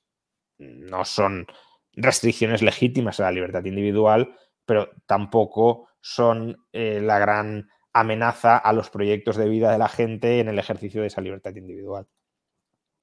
Faraón Cuba, habías comentado hace poco que hay un par de cosas de Milei que no te estaban gustando al margen de su cercanía a Vox. ¿Cuáles serían? No, bueno, fundamentalmente lo que menos me ha gustado es su cercanía a Vox y a todo lo que implica Vox, ¿no? Es decir, a mí que tuve ocasión de preguntarle por ello en la Cena de la Libertad el pasado viernes, a mí que salga Milei gritando viva Vox y viva Abascal como liberal me repele, pero a ver, diría lo mismo si saliera alguien gritando viva Milei. Y yo creo que el propio Milei, cuando dijo yo no quiero impulsar corderos sino leones, claro, a ver, el hiperliderazgo y las loas y los vivas a un líder genera más bien corderos que leones. Pues eso yo creo que es que repele, sea cual sea el ideario de Vox. pero si además tenemos en cuenta que Vox últimamente está escorado a posiciones cada vez más antiliberales, no solo en lo que ya era antiliberal, sino en lo que estaba más cerca del liberalismo, más lejos del liberalismo, y Milei en ese contexto abraza a Vox probablemente como una estrategia de legitimación o de expansión de su proyecto político más allá de las fronteras de Argentina, pero eso, ¿cómo no me va a echar para atrás, ¿no? Y luego, bueno, probablemente si viéramos algunas declaraciones o algunas propuestas que haya podido hacer, seguro que también encontraríamos cosas que me chirrían. Pero sobre todo esto fue lo que más me marcó. Tampoco lo estoy siguiendo tanto en Argentina. Y claro, lo que digo es, si en España ha defendido esto, ¿qué puede estar defendiendo en Argentina? Espero que nada muy distinto a lo que venía defendiendo. Christopher Reyes, ¿podrías indicar cuáles fueron los puntos que hicieron inflar y luego reventar la burbuja inmobiliaria en España? Muchas gracias. Bueno, básicamente, a ver, en España en el año 2000 había una carestía cierta de vivienda, un poco como lo que sucede ahora mismo, que faltaba vivienda, había que construir más, eso es difícilmente cuestionable. Había entrado pues una población de alrededor de 5 millones o estaba entrando de 5 millones de inmigrantes, se estaba emancipando la generación del baby boom, entonces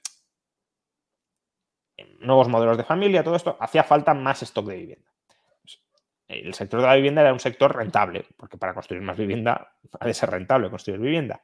Y en ese contexto se bajan, en ese momento, a mínimos históricos los tipos de interés en Europa, 2% durante 2 años el Banco Central Europeo, y eso constituye o proporciona un torrente de crédito barato que lleva a que, por un lado, las familias se hipotequen masivamente para comprar vivienda, disparando la demanda de vivienda y, por tanto, su precio, y que los promotores inmobiliarios, precisamente porque la vivienda estaba recalentándose de precio, no solo había carestía, sino que además se estaba cebando la demanda cuando ya había carestía con crédito barato, los promotores también se endeuden a esos tipos de interés bajos para comenzar a construir masivamente vivienda, incluso en condiciones pues absolutamente exuberantes, ¿no? Pensando en segundas, terceras viviendas para la población autóctona y extranjera y demás. Y esas dinámicas burbujísticas y de crédito barato llevan a dinámicas puramente especulativas. Es decir, si llevamos 3, 4, 5 años donde la vivienda no para de subir de precio, pues ya te endeudas incluso para comprar y revender a corto plazo. Y eso todavía ceba más la burbuja hasta que los tipos de interés a partir de 2006 empiezan a subir, se empieza a secar el crédito, se empieza, por tanto, a reducir la demanda de compraventa de vivienda a crédito, se enfría el mercado y los propios especuladores que compraban para revender más caro empiezan a salir, pincha la burbuja, tienes muchísimas promociones inmobiliarias que se estaban desarrollando con la idea de revenderlas a esa orgía burbujística. No hay orgía burbujística ya, hay sobrecapacidad productiva de vivienda, poca demanda, muchísima oferta, pinchazo de precios y además con la quiebra del sistema financiero, en parte ocasionado por ese desplome del precio de la vivienda. Pensemos que los bancos financiaban estas operaciones y el colateral era la propia vivienda. Claro, quiebras bancarias, pues afluencia de créditos impagados, de inmuebles, de hipotecas ejecutadas y de inmuebles asignados a los bancos que todavía deprimen más el precio. De hecho, el banco malo famoso lo que hace es frenar la caída de precios porque lo que provoca es que se compre, que el Estado o el banco malo con aval estatal compre viviendas y créditos hipotecarios para evitar sacarlos todos de golpe al mercado y que el precio no caiga más. Alberto Rodríguez, ¿es la familia enemigo para el Estado y por eso está intentando destruir y minimizar los lazos familiares o solo es una coincidencia fruto del modernismo? A ver, la familia puede ser opresora para el individuo en el sentido de que un individuo puede ser artificialmente moldeado por la familia y puede ser reprimido en su carácter o en sus gustos o en sus formas de vivir su propia vida, puede ser reprimido por la familia. Y hasta cierto punto, por tanto, es lógico que haya una cierta supervisión con cómo se vive dentro de las familias. los casos más claros serían los de maltrato infantil, por ejemplo, ¿no? Pero claro, decir, no, es que en la familia todo lo que pase dentro no vamos a mirar nada y todo está bien, ¿no? O sea, puede estar muy mal. Los padres ejercen una autoridad sobre los hijos y esa autoridad debe estar orientada al desarrollo y al florecimiento humano de los hijos, no a la represión y no a la anulación de los hijos. Pero, obviamente, el Estado lo que quiere es cargarse todo cuerpo intermedio que haya entre el individuo y él. O sea, lo que quiere el Estado es que el individuo solo sea leal al Estado, a nadie más. Porque si eres leal a otras instituciones, pues no eres tan leal al Estado. Entonces, si otras instituciones te dicen no hagas caso al Estado, pues a lo mejor no haces caso al Estado. Esto es muy claro con las iglesias. El Estado se ha intentado cargar o ha intentado domesticar las distintas religiones para que los fieles de esa religión no hagan caso a lo que digan las autoridades de esa religión, sino al Estado y ya está. Ha habido épocas pasadas donde la población era mucho más leal a los líderes religiosos que a los líderes políticos, pero muchísimo más. Hoy no, hoy desde luego no. Pero hasta cierto punto, estos cuerpos intermedios que están intermedios entre el individuo y el Estado, muchos de ellos son cuerpos intermedios artificiales, ¿no? O sea, bueno, uno puede decir que la religión es natural, pero la organización de una fe religiosa no deja de ser una cierta burocracia manufacturada para gestionar, ¿no? A lo mejor esa inclinación natural a la fe, pero la organización religiosa que administra esa fe en un determinado contexto no deja de ser, pues eso, una organización artificial. La familia no. La familia es una institución absolutamente natural porque uno nace en una familia, no puede ser de otra manera. Incluso aunque sea una familia monoparental, nace en una familia.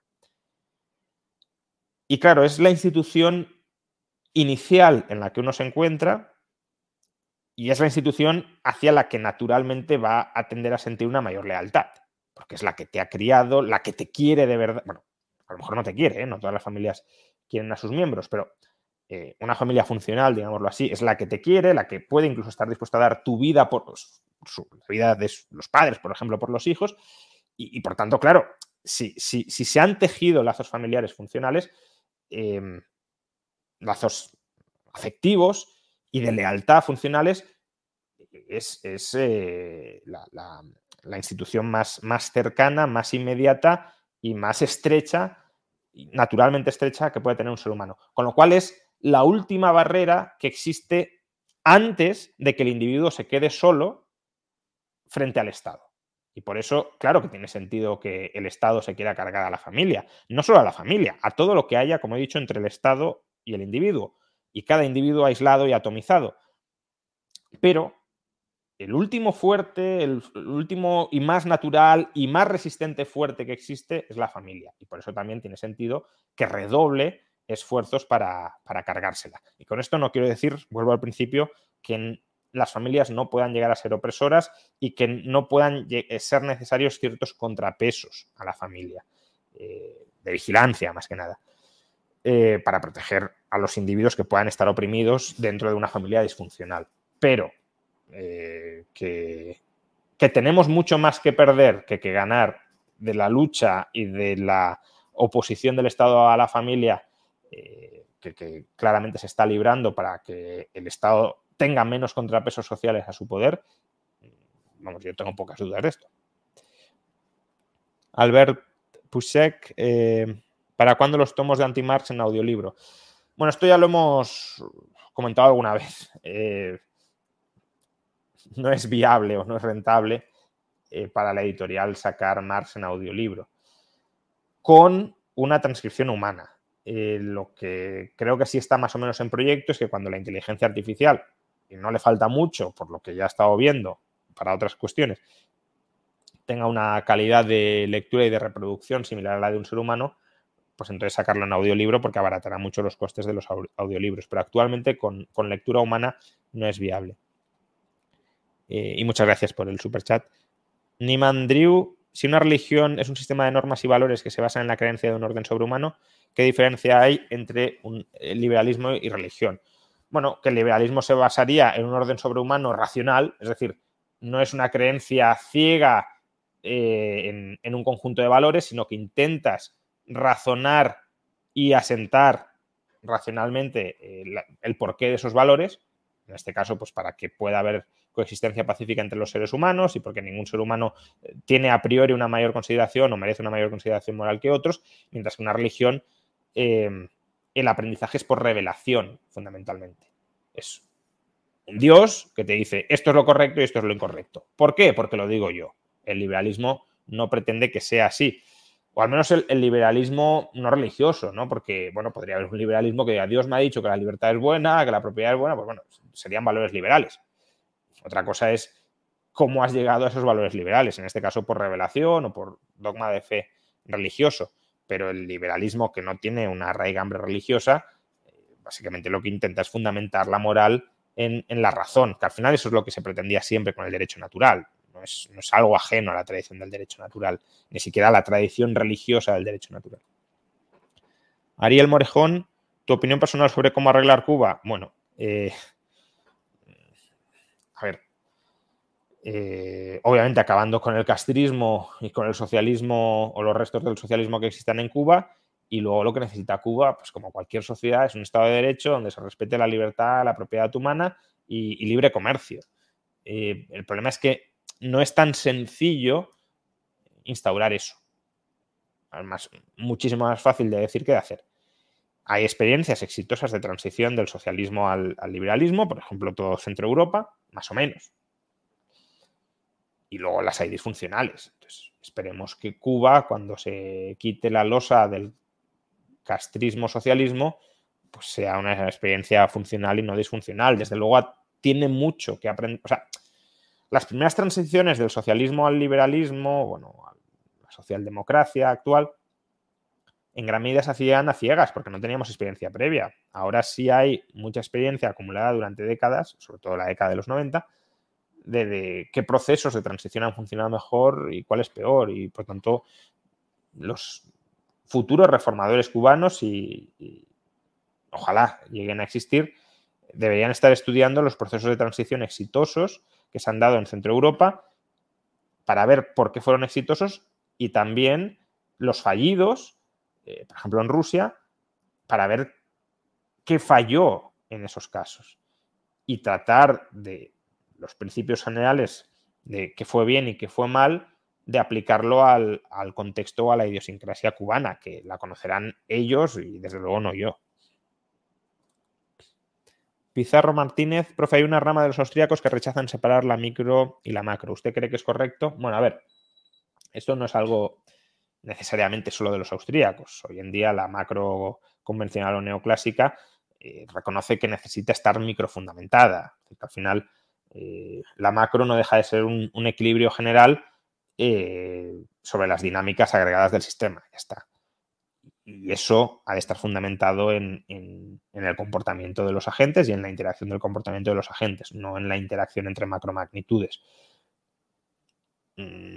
Ahora, si lo que quieres decir es que no es posible focalizarte sobre determinados aspectos del funcionamiento de la economía que no tienen un carácter sistémico, pues ahí creo que se equivocan, claro, pero realmente no creo que nadie haga ese punto. Más bien, el punto es que la macro sin la micro no existe, y eso es cierto.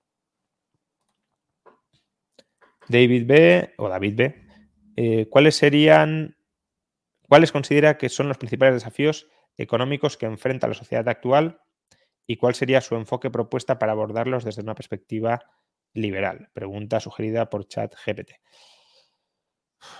No lo sé, tendría que pensarlo. Es que siempre que decís cuál es el mayor desafío, cuál es la mayor o lo menor, pues, claro, al final en un momento se te pasan por la cabeza algunas cosas que a lo mejor luego las piensas más y dices, no, es importante, pero no es la más importante.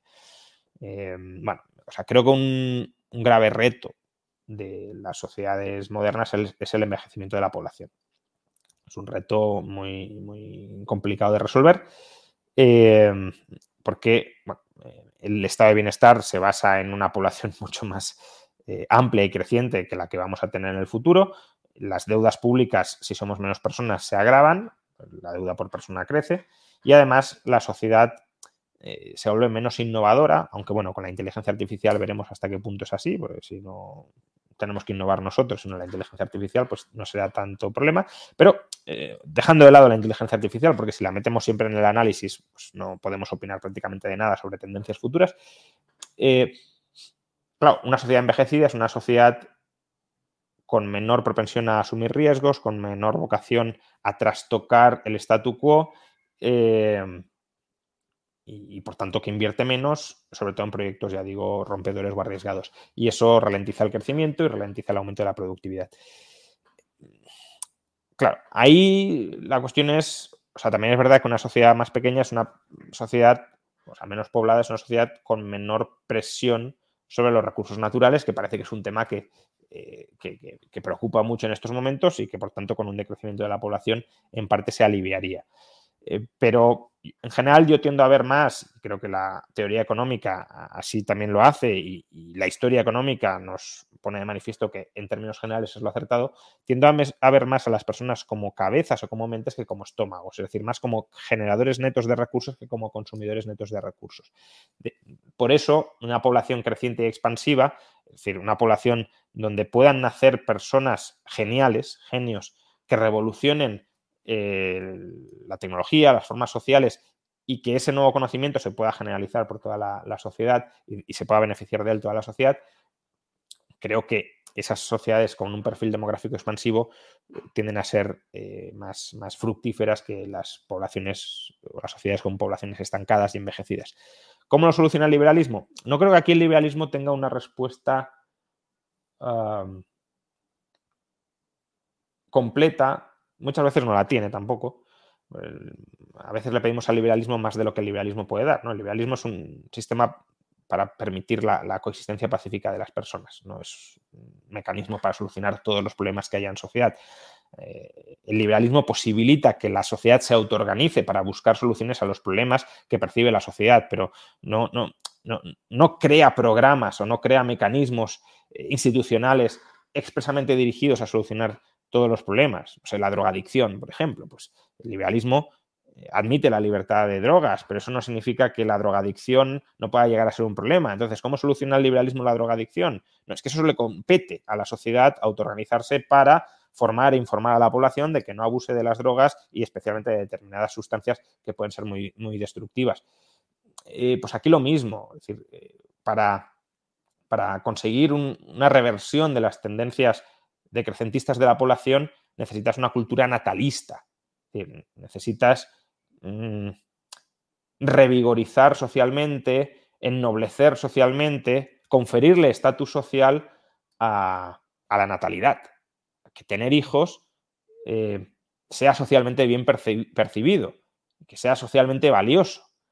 Y no hablo de subvenciones públicas ni nada de todo esto, sino que la persona que tenga hijos y que tenga muchos hijos, que al resto de la sociedad la mire y diga, qué gran contribución a la sociedad que estás haciendo.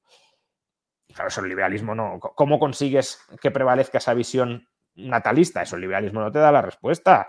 Eso lo puedes conseguir desde el liberalismo, pues si se conforman asociaciones natalistas que empiezan a machacar todos los días con que tener hijos está bien, con que la natalidad es lo que fomenta el desarrollo y la prosperidad de una sociedad, con que quien tiene muchos hijos está trayendo muchos potenciales genios al mundo y, por tanto, está asumiendo costes personales, generando potencialmente beneficios muy grandes sobre terceros, etcétera.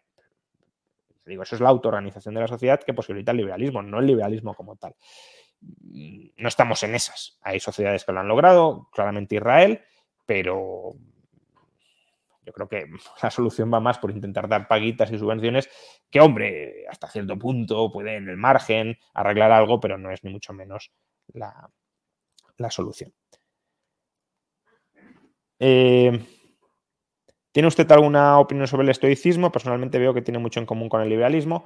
Sí, hay muchos liberales que son estoicos. Yo la verdad que no he estudiado suficientemente el estoicismo como para tener de nuevo una opinión fundamentada sobre el asunto y no quiero patinar. Fan de la GT22, ¿qué opinas del market monetarism? Bueno, a ver, por resumir, el market monetarism por lo que aboga es por estabilizar o por volver previsible el crecimiento del PIB nominal, del gasto nominal agregado dentro de la economía. Creo que al principio es más o menos acertado.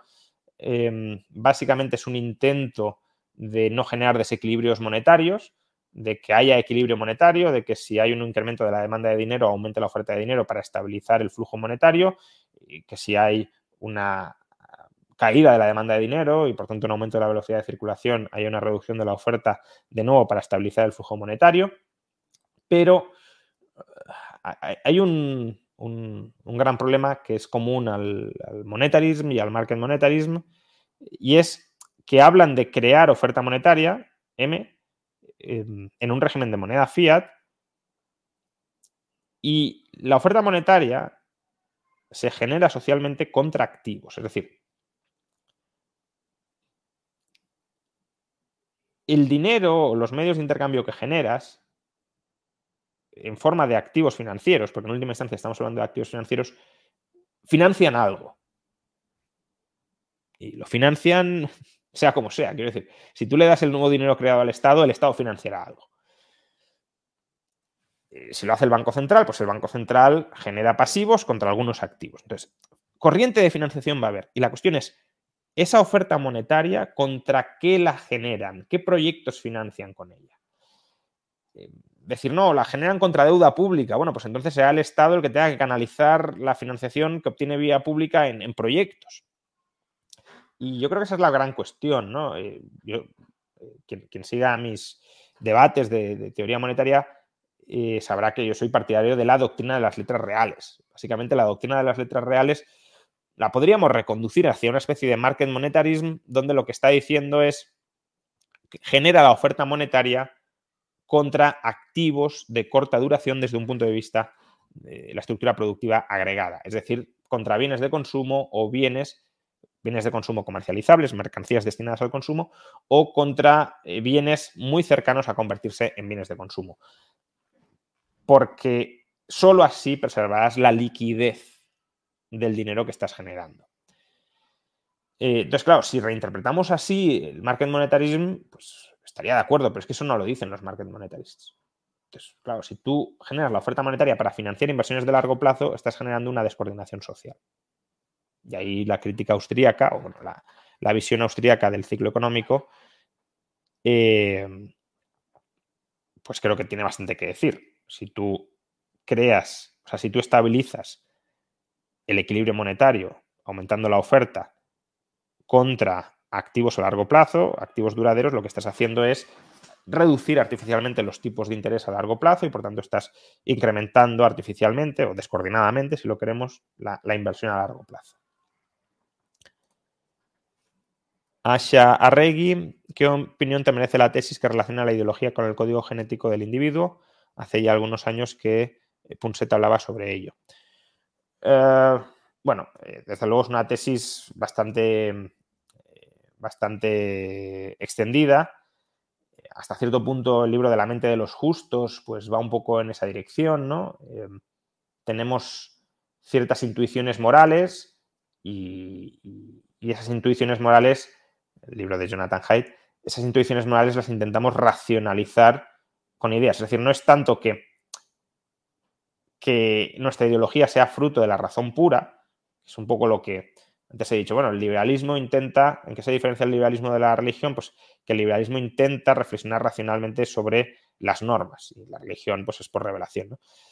Bueno, la tesis de Haidt es que realmente nos autoengañamos cuando creemos que estamos reflexionando racionalmente sobre las normas o sobre los valores morales, que en realidad lo que hacemos es racionalizar a posteriori lo que sentimos o las emociones que sentimos a priori sobre determinados parámetros sociales, como pueda ser la equidad, la pureza, la unidad del grupo, etcétera, la justicia. Entonces, nuestra moral sí es fruto de una programación genética. O sea, no digo todos y cada uno de nuestros valores morales, no. Lo que estoy diciendo es que somos seres morales porque hemos evolucionado para ser seres morales. Y por tanto tenemos intuiciones morales que sí están inscritas en nuestro código genético. porque si no, no habríamos sobrevivido como especie. Somos una especie cooperativa y la moral tiene una primera función, que es coordinar o posibilitar la coordinación del grupo con cierta autolimitación, autorrestricción, pues eso, cierto renuncia a beneficios personales para un mayor beneficio grupal, coordinación vía grupo. Y eso se consigue o bien con violencia, que no es muy funcional, o bien con moralidad, ¿no? Reprimiendo a los seres más inmorales, impidiéndoles reproducirse y premiando, impulsando a los seres más morales o más cooperativos. También es una selección entre grupos, ¿no? Los grupos mejores que cooperan mejor serán los que tengan esas normas morales más coordinadoras. Entonces, sí que tenemos una moralidad, digamos, estamos programados para ser seres morales. Y las personas sí podemos estar algo más escoradas hacia determinados parámetros de moralidad que hacia otros. Y eso puede configurar una predisposición ideológica más hacia un lado que hacia otro, ¿no? Pues si valoras mucho la igualdad, intuitivamente pues tenderás a ser de izquierdas. Si valoras mucho la pureza y la lealtad, pues tenderás a ser de derecha nacionalista, por ejemplo. Pero bueno, eso son tendencias. Eso no significa que una persona no pueda reflexionar, vamos, creo yo, a lo mejor estoy equivocado y Haidt probablemente diría que estoy equivocado, pero eso no significa que una persona no pueda reflexionar y tratar de sobreponerse a sus impulsos o a sus inclinaciones o a sus emociones, ¿no? Y la filosofía moral debería ir dirigida a esto, a plantear un debate honesto sobre los valores morales y no a intentar manipular a los demás para que compren los valores morales que intuitivamente tienes. Daniel Díaz no ha preguntado nada. Pablo Delgado Llamas, libro que me ayude a entender papers con matemáticas. Pues no te sabría decir, obviamente saber matemáticas y luego sí que hay libros de matemáticas para economistas. Buscaría un poco por ahí. Y bueno, pues ya llevamos casi 2 horas de chat, así que si os parece podemos ir cerrando e ir concluyendo por aquí.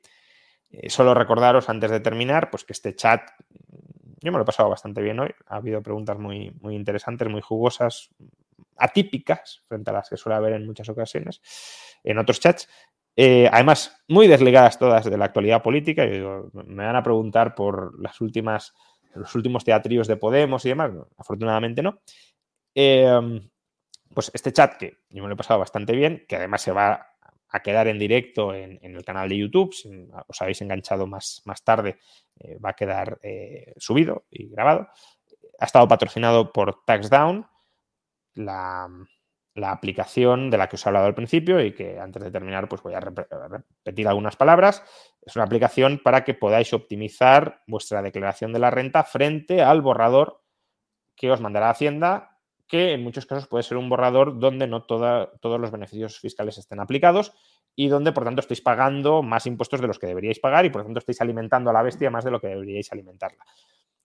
La aplicación intenta ser un asesor fiscal automatizado muy low cost. De hecho, en su versión más elemental es gratuito. Y además, ya desde el año pasado han incorporado asesores fiscales, personas que hacen una revisión última a los distintos borradores si así se contrata.